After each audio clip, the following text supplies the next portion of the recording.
Bismillahirrahmanirrahim. Ayo de ka bo yalo munu ngu korna français mum noro français ra lu wer chamane be o talonde folu kata fara sile fle ka konti kiki ila sa fi ka bole suratu sen o be suratu disi lu suratu shukrava o fo duguma lawray voilà abu fo suratu sura ne gafur fa nga fay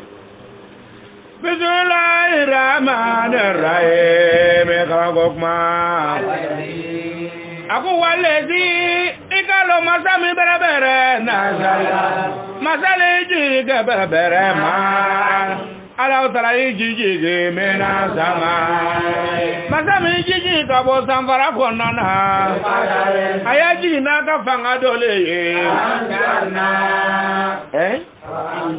Ansarna akone ala utara inyana mayale ka berebere. Ne tara dugu do nyamba nyabi. Na leji ko niye maika. Dumin tara berebere. Ako tu krajuna ne ala utara binga falente umpo berebere. Eza leka ni chukaina. Ako ikalo masami ko niye tanike. Alebi furunyon da berebere kola.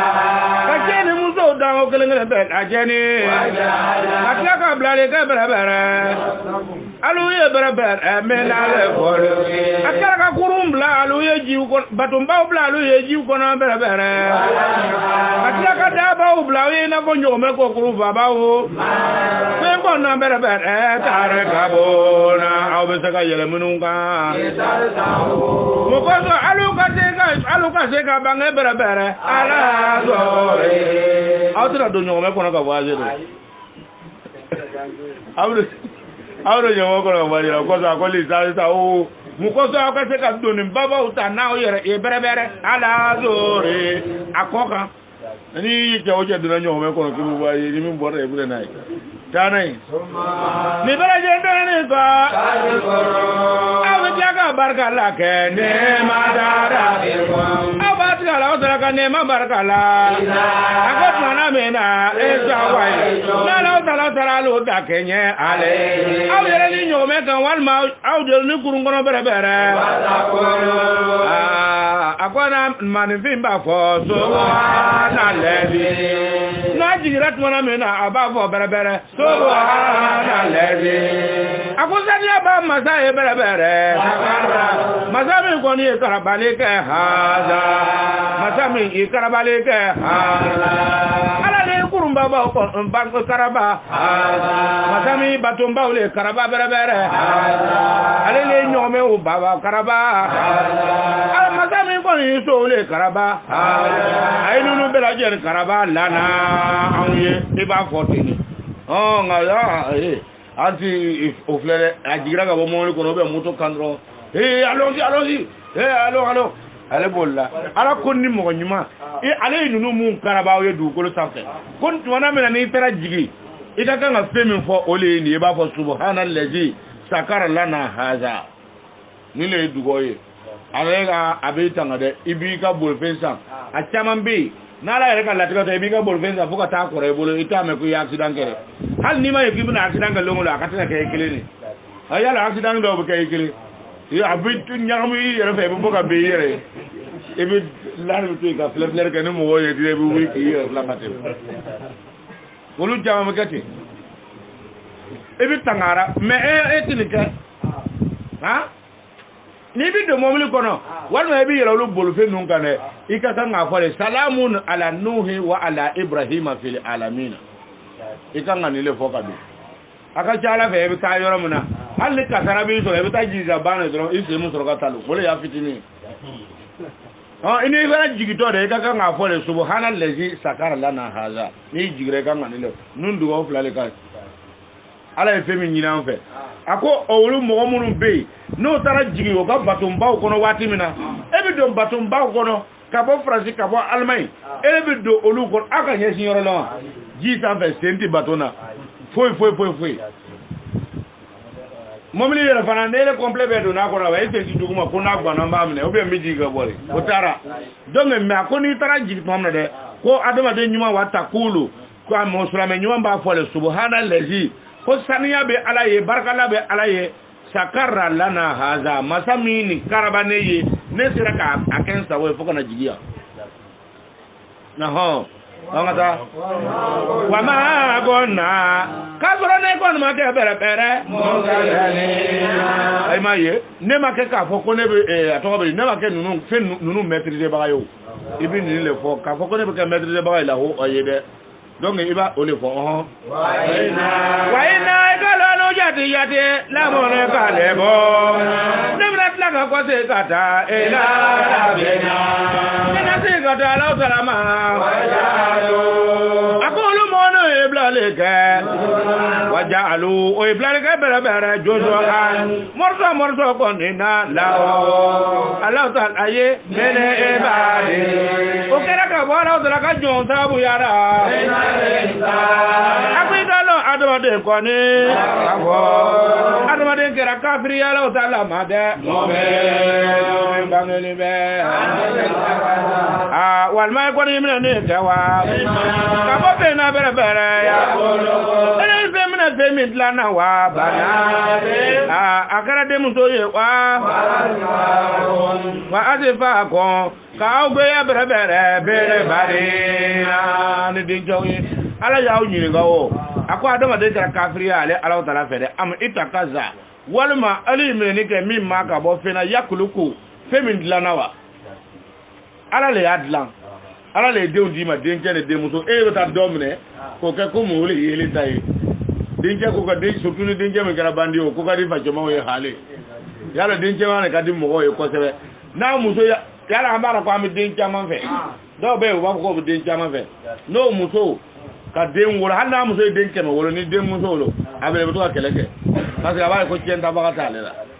ambole ko tienta bagata na o ko so ala ko abuta femin dilana ka falu buna awnya ta tawra todi ka so ratlana e ya famu banatin den muso ra ka famu ako wa asfakum me alubuta ay beyan le ka bil banina awa yere beya ka wasa do bil banina ni dinje wala ka dem so to ala bulu ka ko kuma ala tale boy ka sura ala tale babe ala le abed law no wa ida ko mana mena bo sera do mine na jaba ko do kon nu do ndia be ma mine ya le garje ni be ye bere bere daraba mi gosili gara bere bere masala misali ado konna le rahman masay bere bere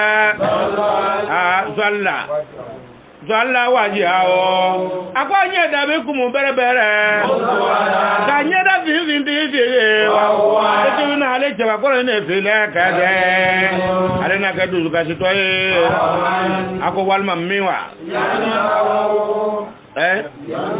yanshao nina ala tala na ka buli ka bere bere nga majiru ra bere bere wa igi na le ko ne file ale na do kele le ko ni na gaira mobe ni kuma ni ndo no me yona yara famu akona le ala tala na adi ado son fena miselia mi ala rahman masaya bugawe tara miselia fle ka muso de ndota ya famu ko le ka kede on ta ka muso de umbla ko ele bolu le fe akoni me ni muso de ndirama de ko abu kuma sewo ka nyakumu ka ere toro ka ere ka dusu kasi baye akom me ko tumana minna na le ala utala na kuma se ka muso de mfana na kuma se ka wuli fil hiliyati masri konna na abuduna masru konna domna ibutu ka sey sasa awto kelela fana kelemi ma bangi folo na ka mi ya ba abu kuma le folo ore etuma fa eta fa adebsen mo eka na mo mi tebe to ya ko muna kana ye de muso ko ha etuma fa eta fa parce que abin matin rasa a nyamara ko warbe so rasa ayewara warbe so rasa ko kar kwal ale de muso ti mo kama ma moya ko kana to abu bokema tebe ka ta fanu janje ni mun ko leti han te ba goro bugirna baba abisika ngana ni jawo de wa na sigira girena ni de muso mi temna hali kila tafe aba wure ta kuma le bi a chile akalo ko ale de muso e do ti mi mangaji premier ko kwele tafe ay ka mangaji e ku ita so sisa na se o abisi ga to yo je mo kaye wani aya bo ka to mna o che ma mimbe no o be se ka o ka duduru flave tamore abakale ya pere to demu na fokale ba fe oh anya bara don minu ko abise ka semen gelen tugu nyongona ati fan ko romando abu kurale sai yalo le wartige mo be no te wartige barado ne be se ka kalo kele be semen kelinge on te nga fan ko romando ninga nin dombi sini mi do war le ti se ko romanga wala ti wat ana te wartige na ba be abanado waayere ni mo fana fo mo yere do bon fannu do bonnu yo ba mi ko kelenu okay e kalo soro yoro wa ado bonnu yo ba mi ko mo kelenu funi le la fo mo ye i boto dro hande ngami ndo kuna sina le tini de wi anote mu note ba ye kuma le kelenu okay ni tayar le ba che madro ale ka olu le ka tel ka lonjona o ba fle dro kalanda in to ko tikire abta sura be bisa ka couleur gelere donc akui ma kui kibina adama de mfa otuma abatu kuma se ka tuka keleke me gera mu bini kelen ti bangile ati kelen bangi wajalu olu blale ga berabere ale malai oy mele go le blabere ane mo go jate ho munu te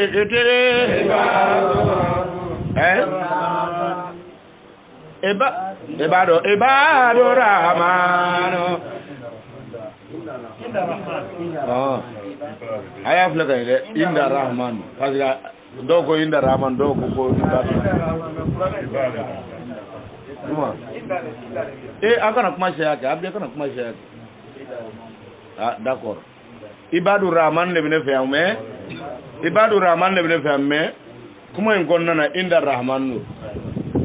One kono indara masno ibadu le bele refana ya ako wajalo olubi blale ke bere ale malaika obi mele ko bere ale de minu jati hom munu jati titi indara ma minu bi rahman masa yoro inasan ko ke musumawye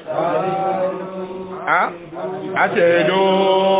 ya famu donc ibina lor la ko inda rahman lo no te ni ko ibadu rahman abuke kuma nyamini abuke kuma gbere kala na woto plasida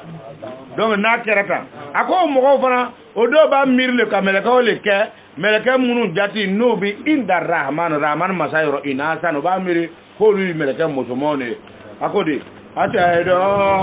alo ka seria bere kale ka hom okada ni jora bere sa akoya ni doni bere to ko tabo na la otra na se bele ke bere da do o ka sere aura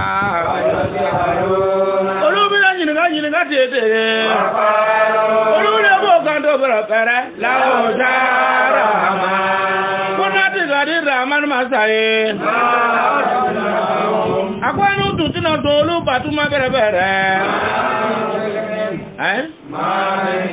ma fe konna bere min elimin kadiya trolon boy makela olu jama ye beka ale ala dara ka jare ko na bere olu ti boy la tete ge ela ya goroso na ko farnya boy la wan mane ala dara yidi ko lu ma wa ke kitabu do ti oluma mene kabole kakoneka kurana nyewa kabolo jate olubise kamne mene kabe semiwa akoje kotoi oluyo kando bere kala no jate wajate na anu tara koroleke antara mbaje usoro antara olu fana ti jama kulu dole ye kala no jate mo ba ko mo hota dona anu buna kanda mine ala azale am fa ko ta sara ka wole mo goda e bula ki fa ke soro mina e duro ora e bula ki fa ke soro fene ka ngole tango ay fara mo ora o kuma yedro kuma men ka di alu yere abe seli kuma la e wala ki fa ke soro fene ka ngole ke kuma le parce que alu be fe ka ta famina no te wala ki fa je soro fene ni ki bo be ka tinye de e wala ka soro muso warni mun babula muso e no ta ma wolo ki fa je soro rayo ah le akuma ju wore sa ni ko fa dra ba amu barara ko atne ko ko mo fo ni ma ay e ti fara mo ora am fe fora ala kama ne ti fe ka fa mo e be pana galo ah e re ma wolo ki fa je soro tia e ma wolo fara fina ora njora de be ka sula mai ngudole ya dodi ne ya damne ale ne na ke do fa je no te dem minde ya damne ale wola ka fa je soro jo sonera africain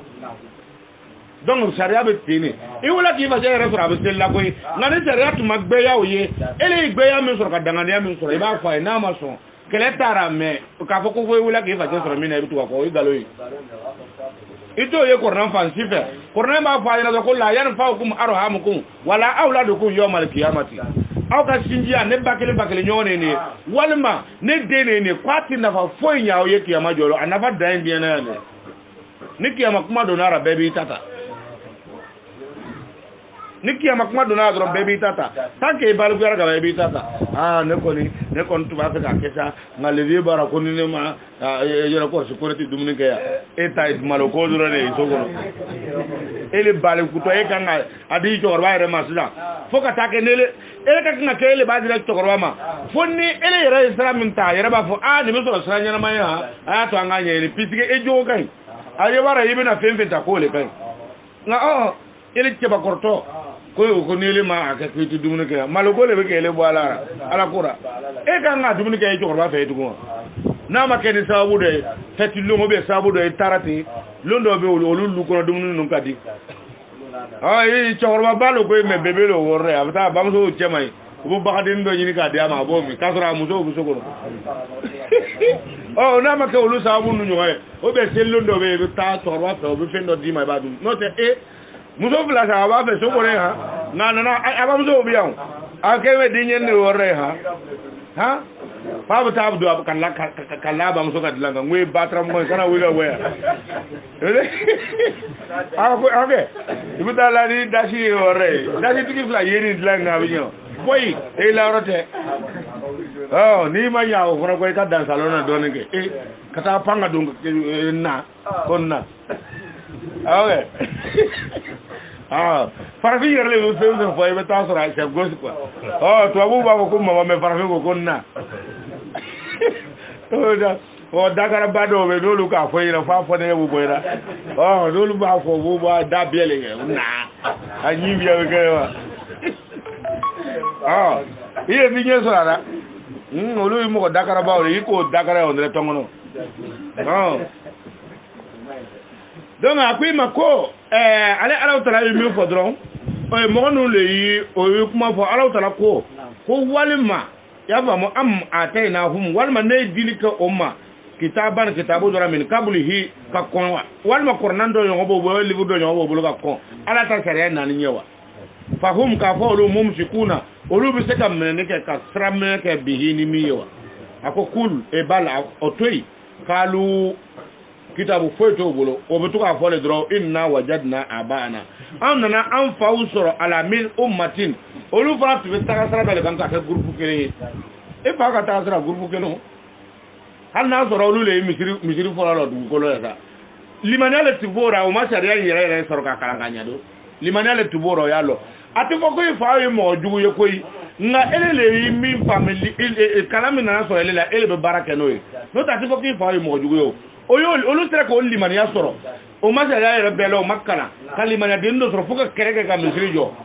ni ka kalamba be ne le mi ka kala na pratique nunu ka o ka fa ele o makala limani ale bora wa kalami ka no lu tiyo ke o tubu no babo ka temele ka donc ele ka ka ba male no ka bo o ka fo nunu fa ja atuma kala me nunu kereke islam ya kono ya ima e den fana na ne ba sharia mi ye afana bo o lite la ba fa je ti so ko ko e ti dumunu ke so walma ko nele maso o tuka muso mu mamuna ele ko tuna na furuka di mato ngobi na do kungolla eti barawa o tu na do kungolla do obi tuna kungolla de bara tebita do re yini donc ako imma ko olubole fo ala ko inna ne ala tala de yafa o mo ko inna ikalo anugo muhtaduna otuma amuna kanda amuna tatugu ala asari am fanu kasrani ko e kana sare o foi fanya aya to an fa to yi jama kuluye o be sara kan amana mda to wole ko wakazalika kwa bujuena berbere ma arsalna nela salama delika jindike meleka boleka majine fwechi ka kwele muhammadu nye kabodu we gonna na berbere menale akabo baba dora ila kalo fwe ka bodu monu meta ko berbere ya famu ko motrafo ako nimbora ni yere ka kuna miri le ni olu yere ka kole ale ma dira kiden fo ti ni emi fora e mani no nyo ma fo aba o ma dira ke o ba fo bere kwa no ti tege wa jade na anu tara sora le ke aba o ya fa je o sora ala o ma olu tu mu groupe man do ra bere e ka lo no jate ko ta lo anu kormina sebe do bere ala ta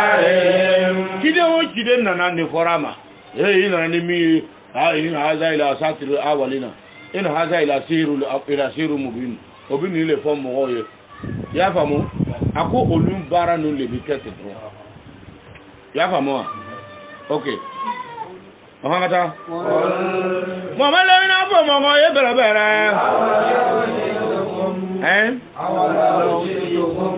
ako Allah zurla Muhammadu kidin na alu ma bere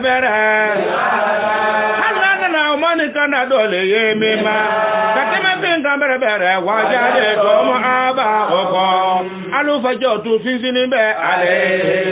kitabu tiri mi kuma na ko hanna na soro e wala ka sore fa yalla do be an wala ka sore an fa obi shiri to ko mina an bo ke la ilaha illallah o ina na tere gwanga fe ni ko ka tele media ko na tere gwanga fe korna me kuma mu fora imam mewa ako awala oji itukum kemi ba fora o nyina ko hanna sora annanin be awmawa ya famu bi ahada ni kandaye annanin be awma femi daluye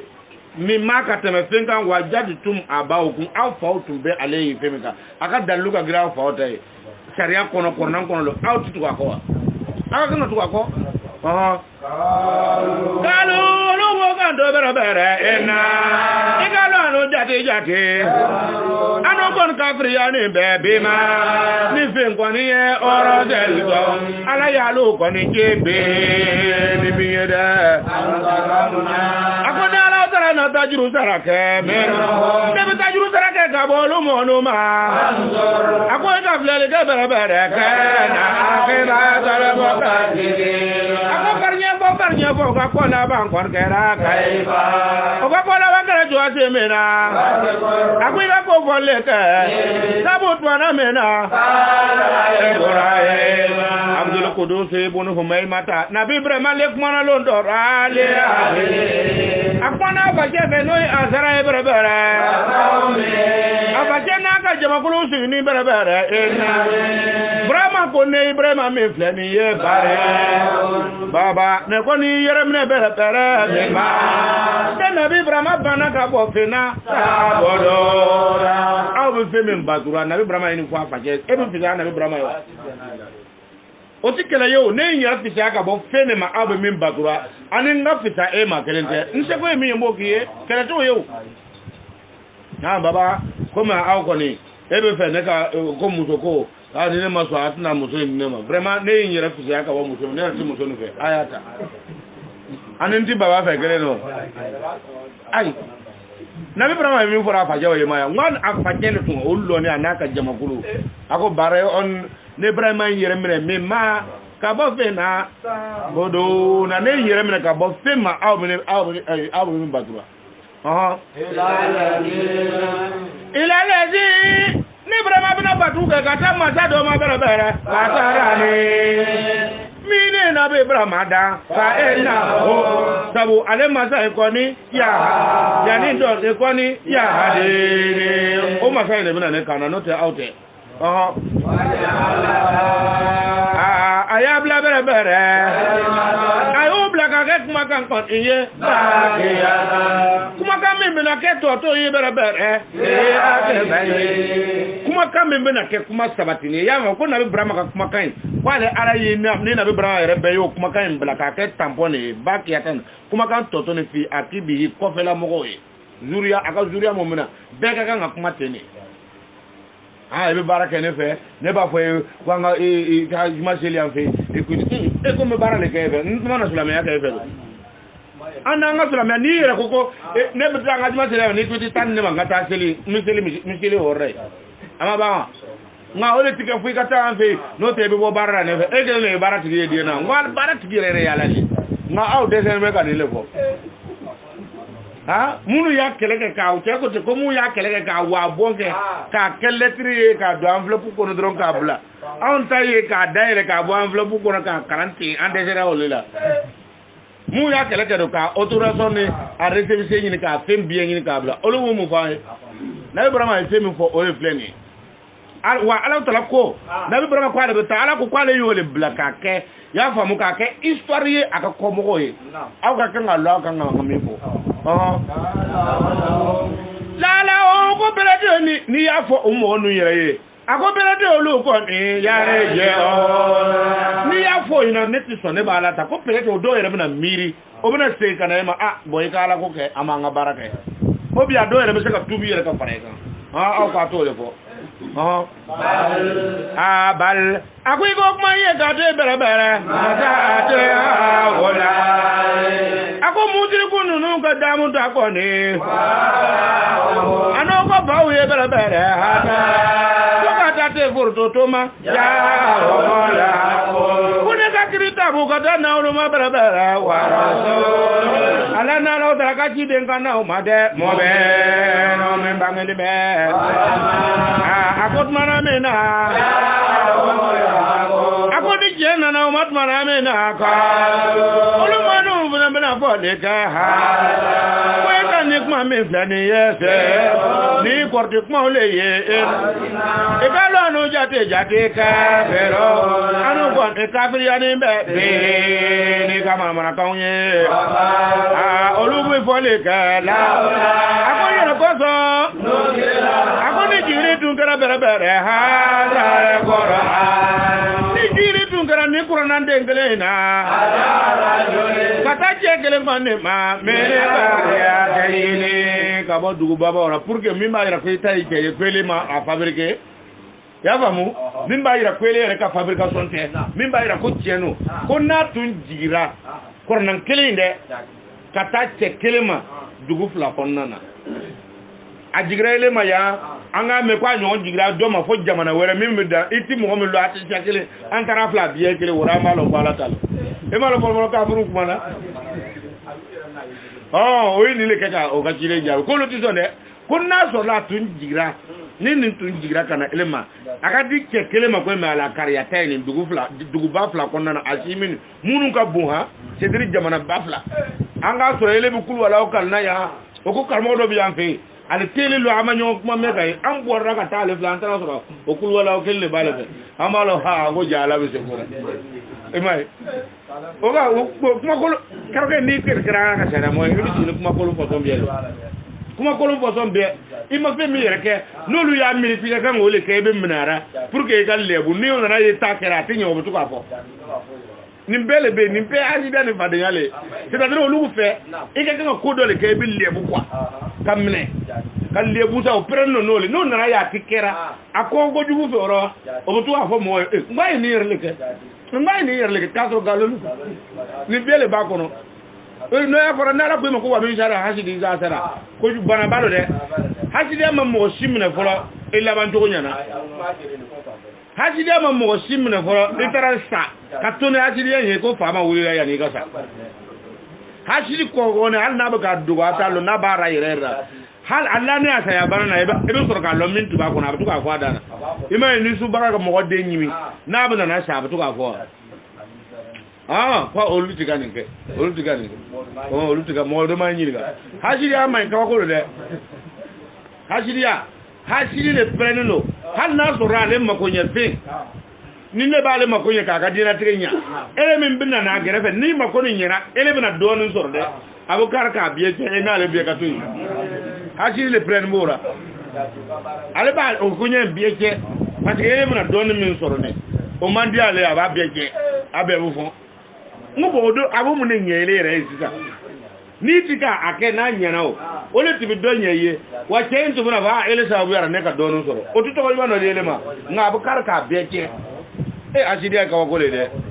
donne abo le foyina ta ko o bo le foyina te ko tumana minna ni ken na o madro ba fo ko ni le korti wa inna kafiruna bihi an kafirina ayifana ya famu wa qalu ubutlaka ko laula ko nasoro lawo nuzila hadha alquran ko na la tuni qur'an kelengele jigi ala rajulin katache kelengele madro ala min qaryatayn ka bo dugu baba flara wura antubuna lo azimun dugu mun ka bombo ko lu tubuna lo la ko ala bi sekura ahon galolo jate ya resemo olobetu agale bere ramadara bega no diara dara kanema ye akwai galo ne alo dala fara anu fara na kale tiebe oluni ogoje mai jado o ka ba lo jowora fe aya de dunia ye go nyama ya ko nana metlaga kortale ga baado amolu do korta ka doble do sana bere daraja nywana bere baado mukoso do ka domine dora bere ka delo bol be bere dora be idalo dialo dara kanne ma koni ale bonne ka pesa me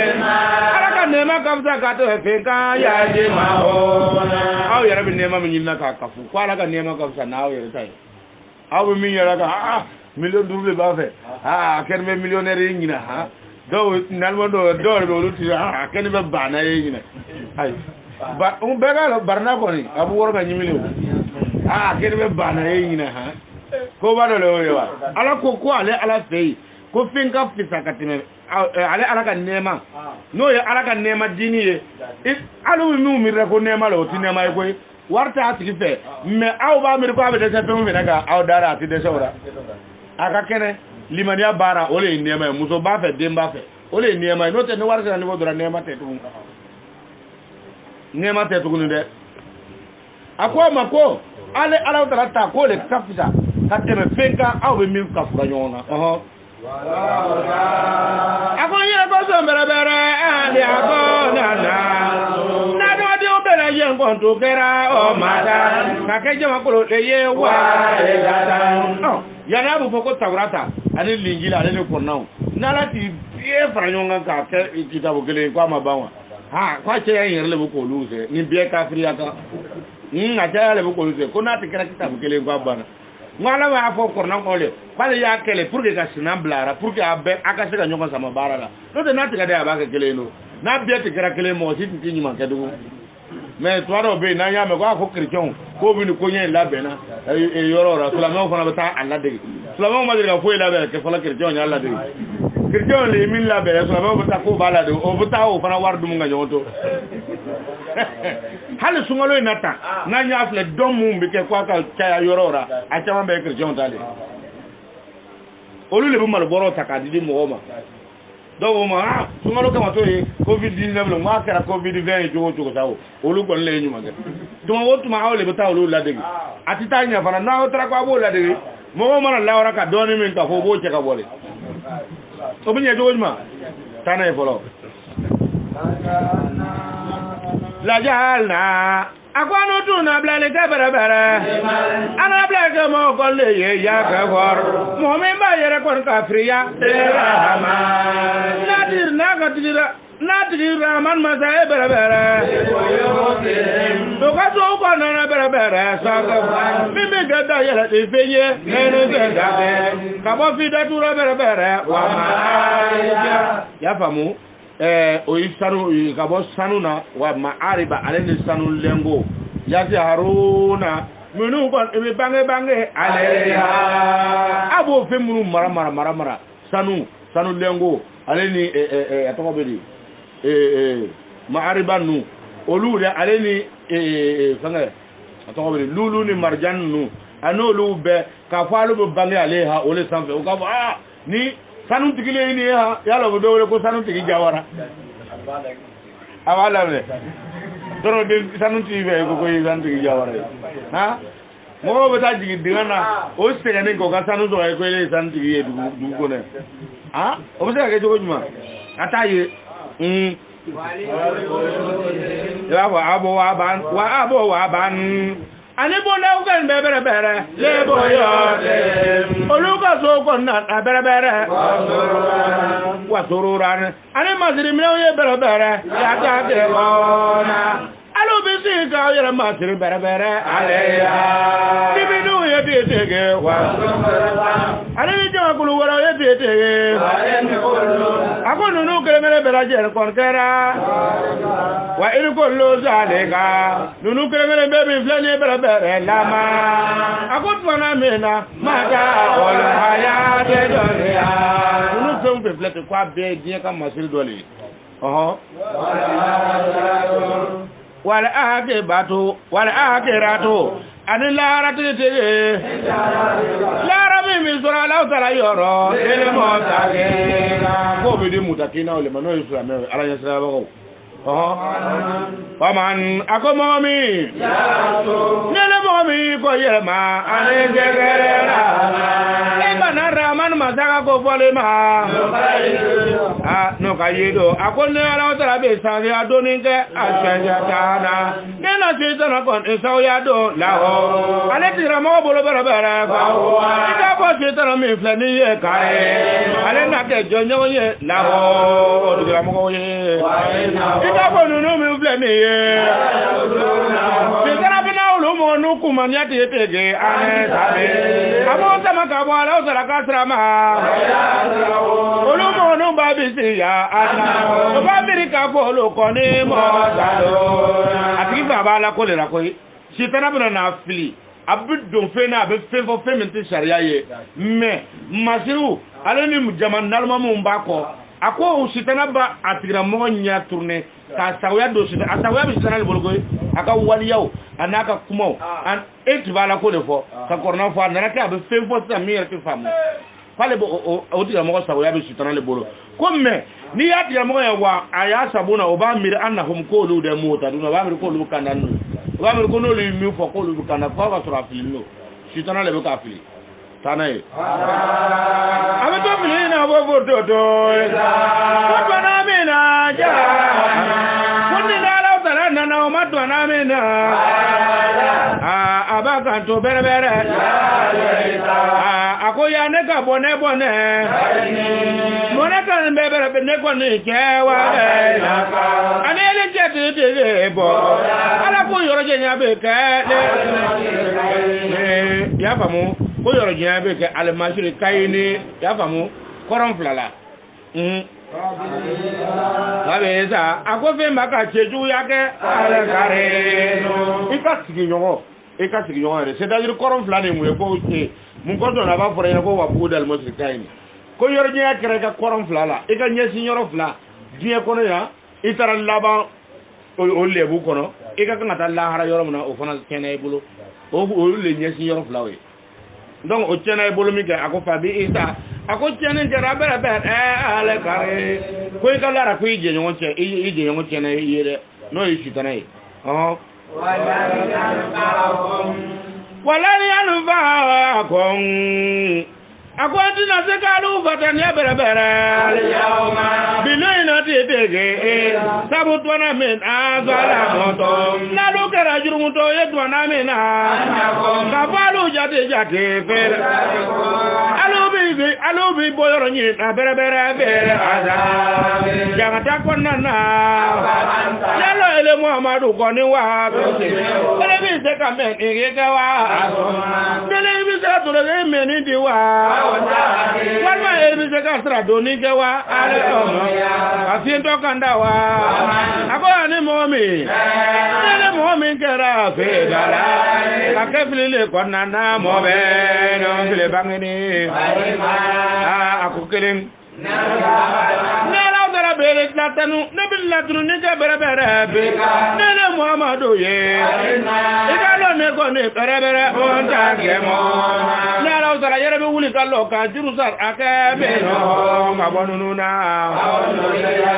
walma ne ba yira ile Muhammadu rajiya so ko nana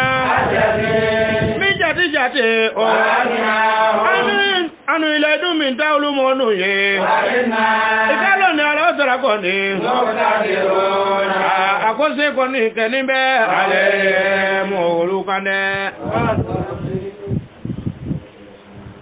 angata doni pasi ta musik ako ile Muhammadu ene ka mrene ka berebere ene ko ka fendo mine ohiya ama fo yuha ako uhiya na to go yuha ko fe min wayura ay ne la be se ka denga lo ka to kuma ka fa ngo wayulo do ako uhiya ne ala kele min wayu ko kuma pasi ta musik e Muhammadu ikaseme ebe mmenedin ke ya famu billazi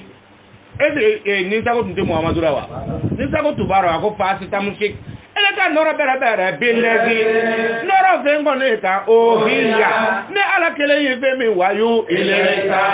no te abia be ka kuma ka fa ni wayu yo o ma do ma ko adisa kursi wayu le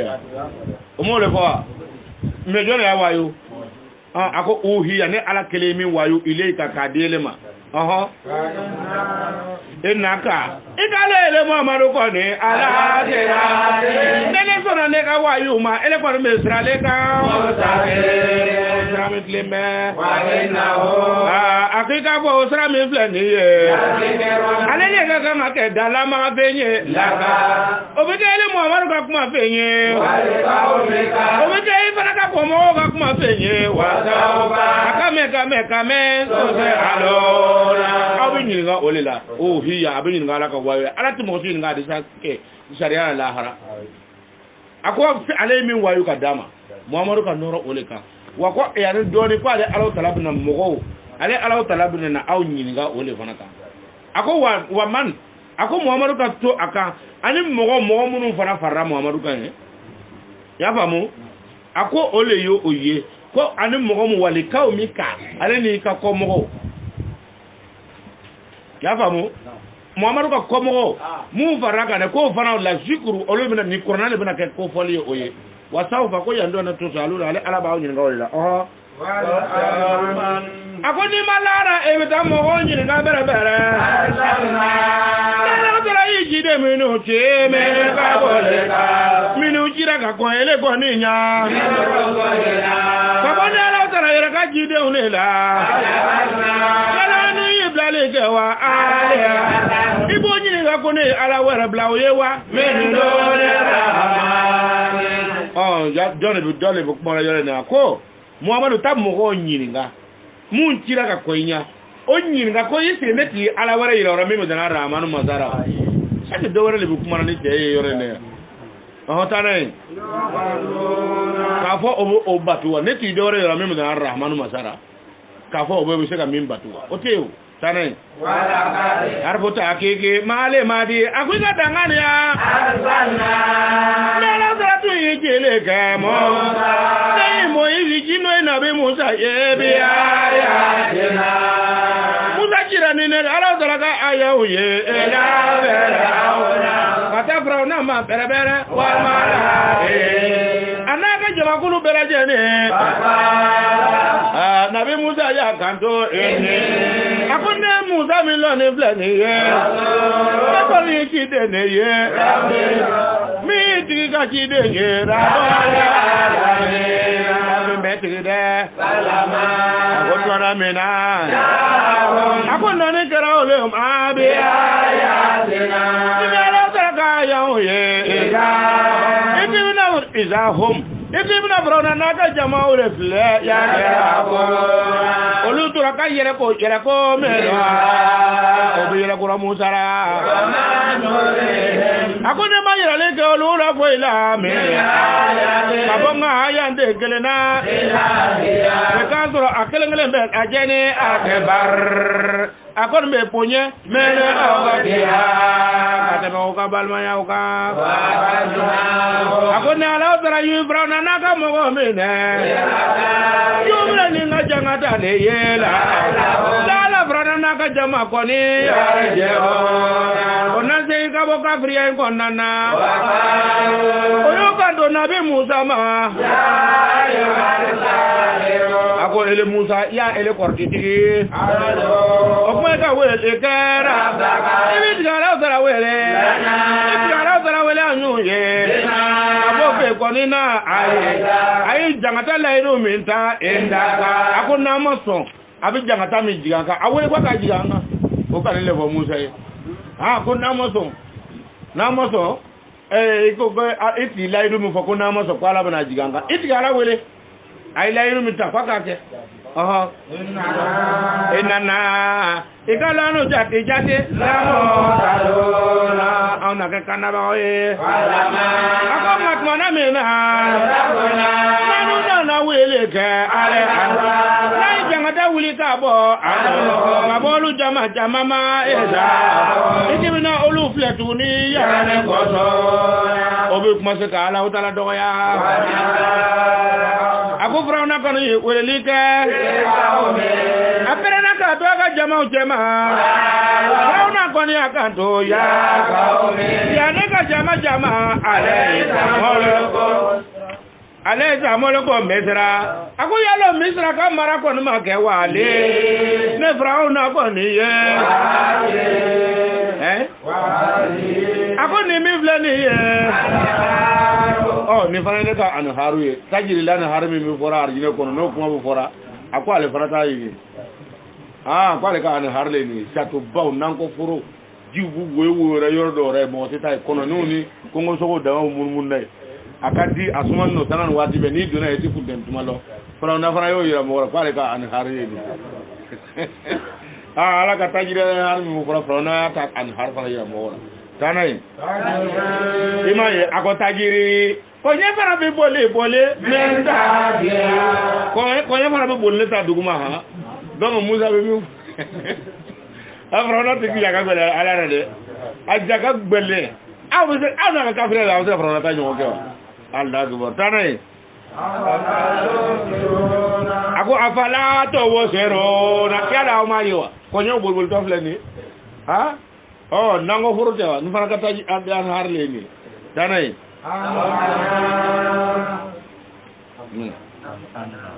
amo ana walma ne jate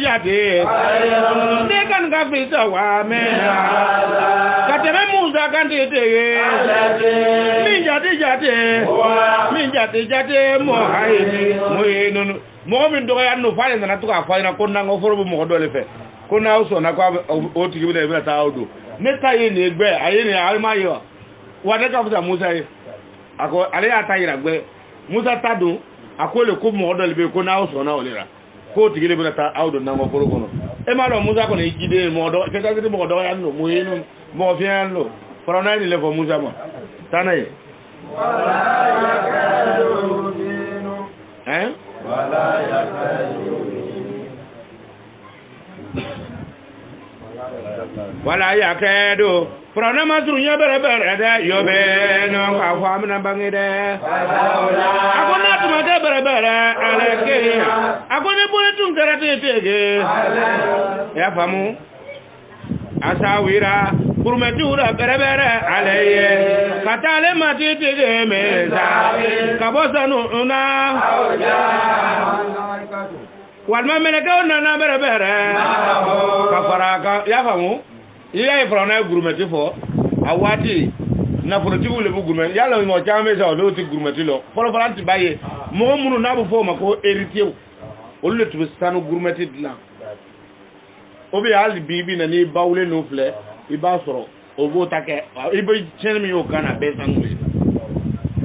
ya famu do me frana yo lo fo ako chen fa go no le ko hala masurunya doni ya famu ka fa bana bange awye kuna tunana falawla ulikiya alayhi asawira kuni gurumeti baletu bugo ni mbabolo mina sahabi kabo sanu gurumeti rabulon koni du yado bini bolo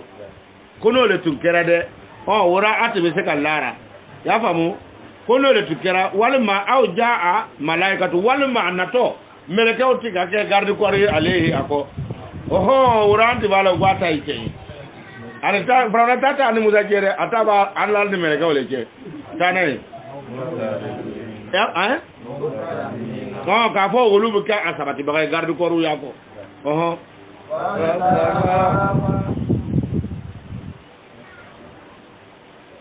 fasaka fakaw ma hɔ a y'a ka mɔgɔw jarakurin bɛrɛbɛrɛ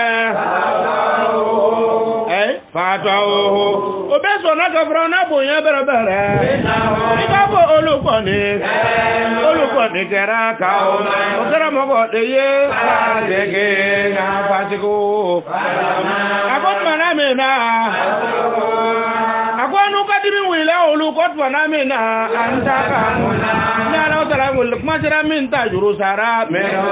ne yi ta juru sara ka bɔ Firawuna n'a ka mɔgɔw ra ne yi Firawuna n'a ka mɔgɔw Alaki ajema era o bɛɛ lajɛlen ne y'olu bila k'o kɛ kabufe ye ten ale ni miseliya kɔni yɛlɛrɛ a kɛrɛ na labana mɔgɔw ye a ko tumana min na a ko gosili kɛra bɛrɛbɛrɛ a ko miseliya dɔ gosira bɛrɛbɛrɛ bɔnɔ Mariya Nabi Isa ka miseliya fɔra tumana min na a ko tumana min na e ka mɔgɔw kɔni olu tora k'o yɛrɛ sama ka bɔ mɛnɔ kaba Nabi Isa la olu y'o kanto ale anu ka Ala minnu filɛ nin ye ale le ka fisa wa amo walima ni cɛni de wa ma fɛn kɔni na bɛrɛbɛrɛ dɔ la ko min kɔni miseliya gosira laga ele kɔni ye ela jadala ni kuma kɛ foyi ye fo sɔsɔli gbansan a ko o ye k'o to yen i ka bɔ ninnu mun filɛ nin ye olu kɛra mɔgɔ de ye hasɛmɔ na o kɛra kɛlɛbaga gbɛlɛnw ye a ko nin ma kɛ Isa ma kɛ foyi ye a ko ila abuduna o tɛ ila abudun a ko Isa kɛra jɔnjɛ dɔ le ye amuna ni Ala taara le ka nɛɛma caman kɛ ale ye n ka nɛɛma kɛ Nabi Isa ye ne ye Isa bila bɛrɛbɛrɛ ma nka kɛ miseliya ye ten a n'a cira ka di Israɛlɛnw den bɛ o bɛɛ ma kelen tɛ dɛ o ko ko Ala Isa k'a cira ka di Israɛlɛndenw dɔrɔn de ma Ala ko yanni k'ale y'a bila masalan k'a kɛ taamasiyɛn fɛn ye Libani Israɛl o kumana na o ero bɛ bɔ jamana bɛɛ la ero kana bɔ Israɛl wa n'a fɔra ko ero bɔra Israɛl o champion du monde ɲɔgɔn bɔra a tɔgɔ bɛ di Israɛl o nka aw bɛɛ de bɛ tele filɛ aw bɛɛ de t'a supporter wa dɔw yɛrɛ bɛ yen f'o bɛ ɲɔgɔn bugɔ a kama yan dɔw caman Barça supporteriw yala olu ye n'i ka ballon supporter kɛlɛ yɔrɔ Barça supporteriw de b'a wuli olu ɲɔgɔn hasidi tɛ yen i ka ballon kɛlɛ yɔrɔ o yɔrɔ dugukolo fan o fan Barça supporteriw de b'a wuli ne kɔni hali Sitara ka fisa olu ye hasidiyara aw yɛrɛ t'o lɔn o t'aw lɔn hali mɔgɔ ni ka kɔni o ye yɔrɔ yɔrɔ ka kɛlɛ wuli f'o bɛ ɲɔgɔn sɔgɔ ni muru ye Barça supporteriw de parce que Sitara le ye Barça ye i y'a faamu olu wa kabako le o fɛ i b'o o bɛ se fɛn fɛn na kɛlɛ lo kɛlɛ fu n'i y'o ɲininka o tɛ hali k'a ɲɛfɔ ka ɲa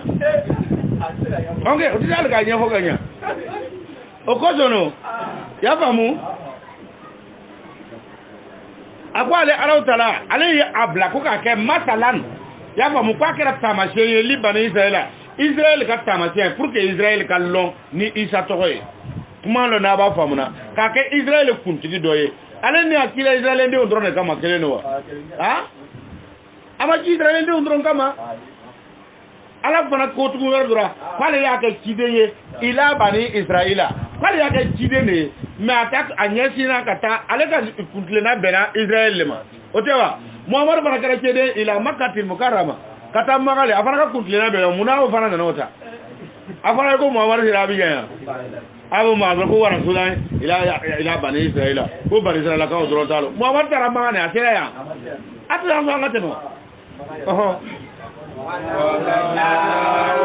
a ko n'a ti ka di Ala taala ye la jala Ala taala to bɛ bila ale ka malaika ne tumina meleka e bila meno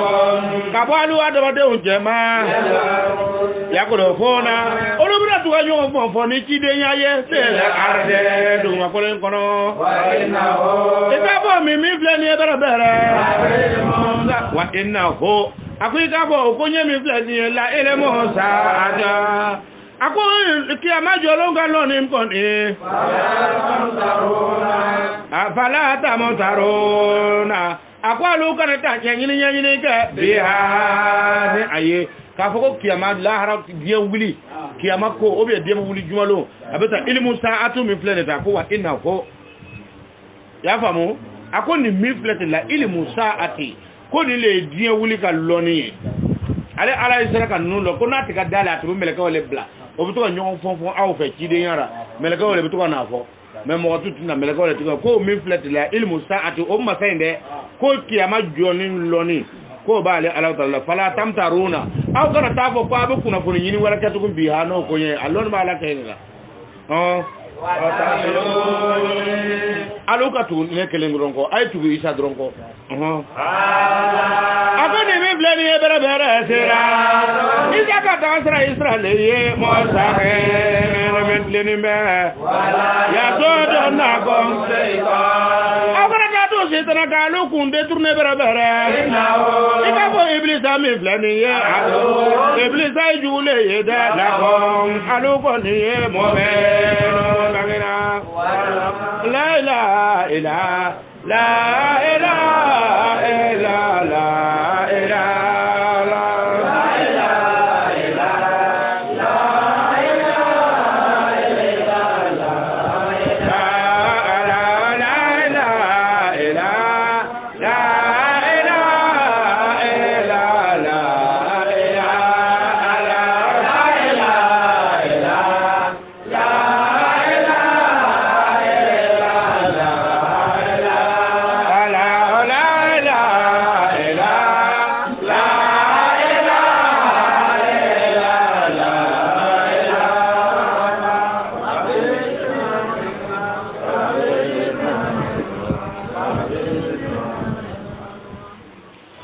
ربنا آمنا بما أنزلت وتبعنا